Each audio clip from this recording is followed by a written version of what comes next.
Hello friends, welcome to home food recipes. આજે આપણે બનાવીશું અમદાવાદની ફેમસ ચટર-પટર ભેળ, જે ખાવામાં ખૂબ જ ચટપટી અને ટેસ્ટી લાગે છે. આ ચટર-પટર ભેળમાં આપણે ઘણા બધા ચટપટા ઇન્ગ્રીડિયન્ટ્સ અને વેજીટેબલ્સનો યુઝ કરવાના છે, જેનાથી વધારે ટેસ્ટી લાગશે. અને આ ભેળની એક ખાસ વાત એ છે કે આમાં આપણે કોઈ પણ જાતની ચટણીનો યુઝ નથી કરવાના, તો પણ એ ખૂબ જ ટેસ્ટી લાગે છે. નાના મોટા દરેકને પસંદ આવતી આ ભેળને તમે સાંજના નાસ્તામાં ચટપટું ખાવાનું મન કરે કે કંઈક હલકી ફૂલકી ભૂખ લાગે ત્યારે ફક્ત 5 મિનિટમાં બનાવીને સર્વ કરી શકો છો. તો ચાલો એને બનાવવાનું શરૂ કરીએ. સૌથી પહેલાં તો આ ભેળ માટે આપણે એક સ્પેશિયલ મસાલો બનાવીશું, જેના માટે એક નાની વાટકીમાં આપણે 1 ચમચી ધાણા જીરું પાવડર ઉમેરવાનો છે. અડધી ચમચી આપણે એની અંદર તીખું લાલ મરચું પાવડર ઉમેરવાનો છે. અડધી ચમચી એની અંદર આપણે ચાટ મસાલો ઉમેરીશું. 1.5 ચમચી એટલે કે 1.5 ટીસ્પૂન આપણે એમાં કિચન કિંગ મસાલો ઉમેરીશું. અહીંયા મેં એવરેસ્ટનો લીધો છે. 1 ચમચી જેટલી આપણે એની અંદર દળેલી ખાંડ ઉમેરી દઈશું. હવે આ બધા જ મસાલાને આપણે આ રીતે હાથથી મસળતારીને મિક્સ કરવાનું છે. જો આ રીતે હાથથી મસળીને મિક્સ કરશું તો જ એકબીજામાં સરળ રીતે મિક્સ થઈ શકશે. તો આપણો ચટર-પટર ભેળનો સ્પેશિયલ મસાલો બનીને તૈયાર છે.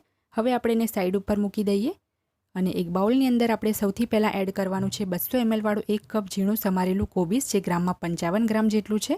1/4 કપ જેટલું એટલે કે ગ્રામમાં 25 ગ્રામ જેટલું એક નાની સાઇઝનું આપણે ટામેટું એડ કરવાનું છે. અને એટલા જ પ્રમાણમાં આપણે 1/4 કપ જેટલું જ ગ્રામમાં 25 ગ્રામ જેટલો ઝીણો સમારેલો કાંદો ઉમેરીશું. એ પછી આપણે 1 ટેબલસ્પૂન એમાં ઝીણા સમારેલા લીલા ધાણા ઉમેરવાના છે.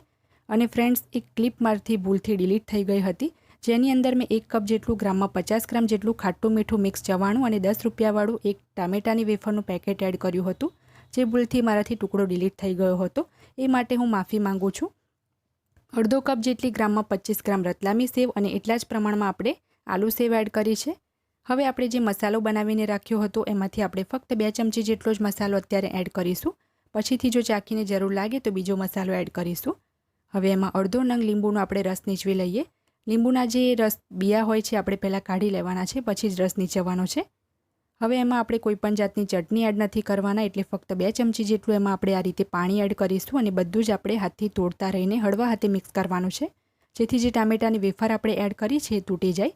ચટર-પટર ભેળ છે તો બધા જ આપણે ચટર-પટર એની અંદર એડ કર્યા છે. મિક્સ ચવાણું, ટામેટાની વેફર, આલુ સેવ, રતલામી સેવ, તો બધું જ બરાબર મેં મિક્સ કરી લીધું છે. હવે એક વખત એને હું ટેસ્ટ કરી લઈશ. જો કંઈક ઓછું લાગે તો આપણે એડ કરવાનું છે. તો અહીંયા જે મસાલો આપણે બાકી બચાવીને રાખ્યો હતો એમાં એડ કરી દીધો છે. અને મીઠું પણ આમાં મને થોડું ઓછું લાગ્યું છે, તો સ્વાદ મુજબ મીઠું પણ ઉમેર્યું છે. ફરીથી એને બરાબર મિક્સ કરી લઈએ.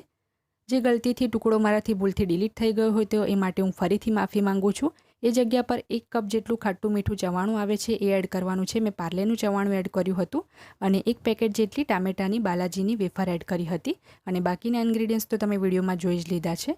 તો હવે આ ભેળને એક પ્લેટમાં મેં સર્વ પણ કરી લીધી છે. ફક્ત 5 મિનિટમાં આ ભેળ બની જાય છે, પણ બધા થોડા ઇન્ગ્રીડિયન્ટ્સ થોડા વધારે લાગે છે. તો હવે એને આપણે બારીક બેસન સેવ, થોડાક દાડમના દાણા અને ઝીણા સમારેલા લીલા ધાણાથી ગાર્નિશ કરી લેવાનું છે, જેથી આ ભેળ દેખાવમાં વધારે સુંદર લાગે. જો આ ભેળ તમે પહેલાં ક્યારેય ના ખાધી હોય તો એકવાર ચોક્કસ બનાવજો. નાના બાળકોને તો એ ખૂબ જ પસંદ આવશે. આપણી ચટર-પટર ભેળ બનીને તૈયાર છે. જો ફ્રેન્ડ્સ, તમને મારી આજની આ રેસીપી પસંદ આવી હોય તો મારા વિડીયોને લાઇક કરી, શેર કરી, ચેનલને સબસ્ક્રાઇબ જરૂરથી કરજો. પાસે આવેલા બેલ આઇકનને પણ દબાવજો, જેથી તમને મારા દરેક નવા વિડીયોની નોટિફિકેશન મળતી રહે. અને જો તમારે મારી આજ રેસીપી હિન્દીમાં જોવી હોય તો મારી હિન્દી ચેનલ ઉપર જઈને જોઈ શકો છો, જેની લિંક મેં વિડીયોની નીચે ડિસ્ક્રિપ્શન બોક્સમાં આપી છે. તો મળીએ નેક્સ્ટ વિડીયોમાં. ત્યાં સુધી આવજો.